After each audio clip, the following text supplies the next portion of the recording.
ఇవన్నీ కూడా కేవలం బీఆర్ఎస్ పార్టీ ప్రజల గొంతుకగా మడమ తిప్పకుండా రాజీ పడకుండా పోరాటం చేస్తున్నది. ఎన్ని కేసులు పెట్టినా బెదరకుండా 40-50 రోజులు జైల్లో పెట్టినా కూడా బెదరకుండా ఎమ్మెల్యేలు ఎక్స్ఎమ్మెల్యేలు పార్టీ నాయకులందరూ కూడా రోడ్ల మీద ప్రజల కోసం పోరాటం చేస్తున్నారు.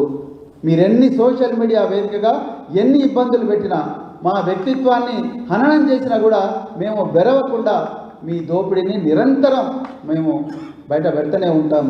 మాకు ఇదే కేసీఆర్ గారు నేర్పించింది. ప్రజల కోసం పోరాడాలి, తెలంగాణను కాపాడుకోవాలి, తెలంగాణ ప్రయోజనాలను కాపాడుకోవాలి, న్యాయబద్ధంగా తెలంగాణ పోరాడి సాధించుకున్న వాటాలను కాపాడుకోవాలి, సంపదను కాపాడుకోవాలి, ఆ సంపద భావితరాలకు అంకితం చేయాలని చెప్పిండు తప్ప మీలాగా ఈ అభివృద్ధి పనులు చేయకుండా తెలంగాణ ప్రయోజనాలు కాపాడకుండా కేవలం ప్రత్యర్థుల ప్రతిపక్ష నాయకుల వ్యక్తిత్వాన్ని హననం చేసే నీచమైన సంస్కృతి బీఆర్ఎస్ పార్టీకి లేదు, భవిష్యత్తులో కూడా ఉండబోదు.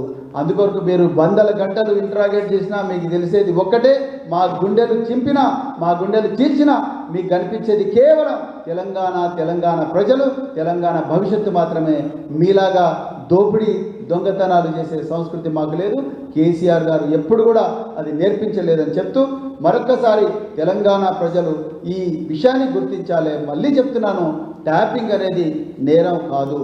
ట్యాపింగ్ అనేది దేశ భద్రత కోసం చట్టబద్ధంగా కేవలం పోలీసు శాఖ, ఇంటెలిజెన్స్ శాఖ గోప్యంగా చేసే పని.